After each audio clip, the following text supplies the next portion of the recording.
मोहोळ तालुक्याचा निकाल जो आहे तो आम्हाला अनपेक्षित आहे, परंतु आमचा पराभव झाला तो आम्ही स्वीकारतो, विनम्रपणे स्वीकारतो आणि विजयी झालेल्या उमेदवारांचं आम्ही मनापासून अभिनंदन करतो। या निवडणुकीमध्ये जनता आमच्या पाठीशी भक्कमपणे होती। आमचा जो पराभव झालाय तो निसटता पराभव झालेला आहे। त्यामुळे मोहोळ तालुक्यातील जवळपास 50% मतदारांनी आम्हाला पाठिंबा त्या ठिकाणी दिलेला आहे। थोड्या थोड्या मतांनी आमचा पराभव झाला आणि या निवडणुकीमध्ये प्रचंड मोठ्या प्रमाणावर धनशक्तीचाही वापर झाला, परंतु आम्ही त्यामध्ये जनतेला दोष देणार नाही।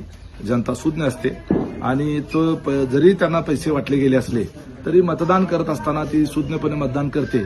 आम्ही एकही रुपया न वाटता जर 50% मतं आम्हाला मिळतात, त्याही मतदारांना त्या ठिकाणी त्यांनी पैसे वाटण्याचा प्रयत्न केलेलाच आहे, परंतु तरी त्यांनी आम्हाला मतं दिली ना।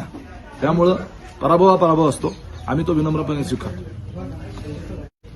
जरी या निवडणुकीमध्ये माझा स्वतःचा, माझ्या भावाचा आणि आमच्या काही उमेदवारांचा पराभव झाला असला तरी मोहोळ तालुक्यातली ही दंडेलशाही विरुद्धची लढाई जी आहे ती अशीच चालू राहणार। उमेश पाटील निकराने या मोहोळ तालुक्यामधल्या अनगरकरांच्या दडपशाही, दंडेलशाहीच्या विरोधामध्ये निश्चितपणे लढा देत राहणार आणि आम्हाला मतदान दिलेल्या आणि न दिलेल्याही मतदारांच्या करता यापुढच्या काळामध्ये यापूर्वी जसं काम करत होतो त्याच ताकदीनं काम करणार।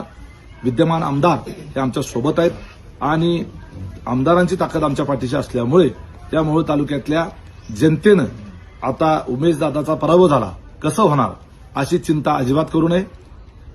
त्या ठिकाणी आपला निवडणुकीत पराभव झाला असला तरी आपल्या सगळ्या मतदारांना माहित आहे की या सगळ्या निवडणुकीमध्ये काय कसं कसं घडलं हे सगळ्याला माहित आहे। ईव्हीएमच्या मशीन रात्री ढाब्यावर सापडल्या होत्या, ह्या सगळ्या शंकेला आपल्याला जागा आहे, पण शेवटी आपला पराभव झाला हे आपण स्वीकारू आणि आपण जसं पूर्वी काम करत होतो त्याच जोमाने आपण काम करू, त्याहीपेक्षा जास्त वेगानं काम करू।